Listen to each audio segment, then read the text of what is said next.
En el Evangelio de hoy, Mateo nos relatará cómo esta vez los fariseos se reunirán para sorprender a Jesús en alguna de sus afirmaciones, en la que enviarán a varios de sus discípulos junto con los herodianos para preguntarle esto.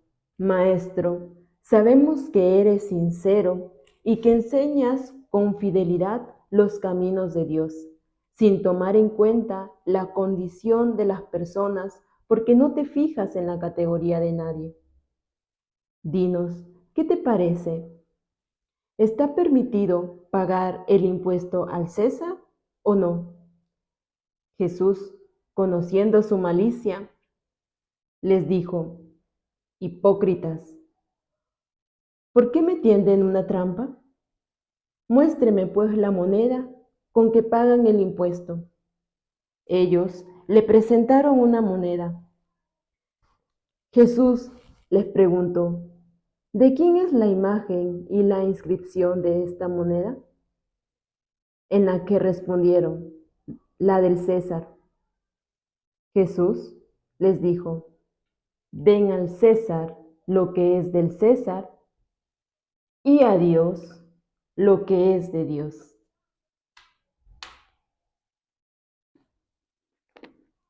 Para poder entender esta historia, vamos al contexto en la época de Jesús. El Imperio Romano y los religiosos tenían privilegios en la sociedad.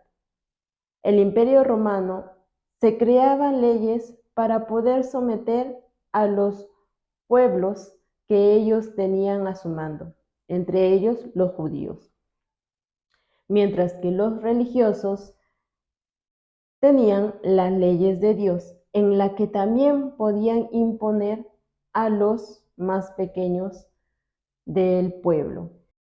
Como verán, los herodianos eran un grupo político que seguían al gobernador o a los gobernadores de la familia de los Herodes. Por eso se llama herodianos.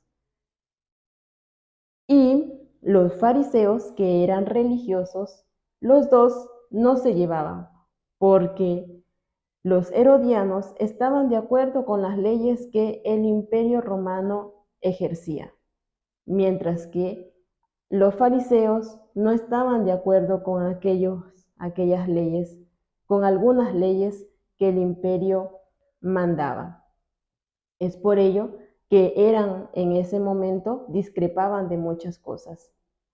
Pero como los dos grupos veían a Jesús como un estorbo, se unieron para poder increparle de muchas cosas y ponerle una trampa.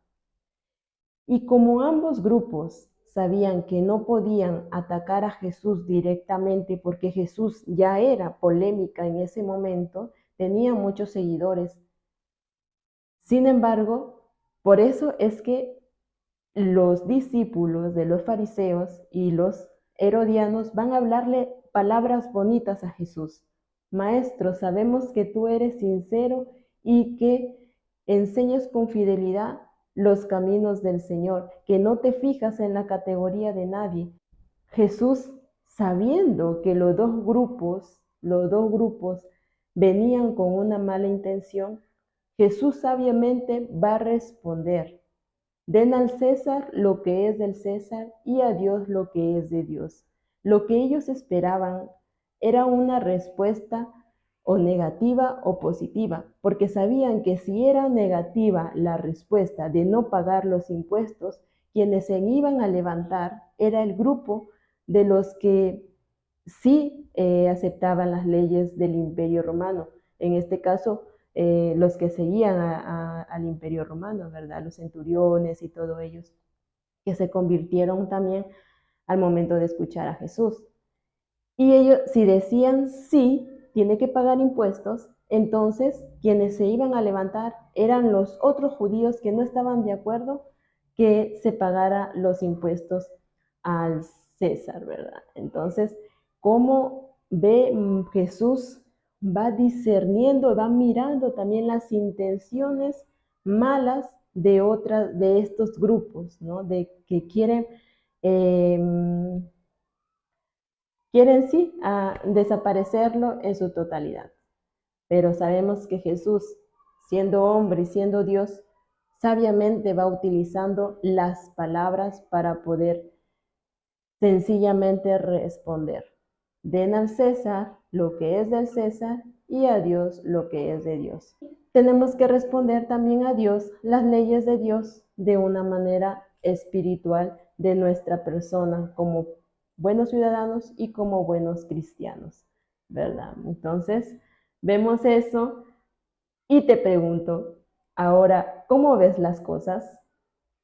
Si Jesús estuviera en nuestro momento, en nuestro hoy, ¿qué le respondería a los políticos y a los religiosos?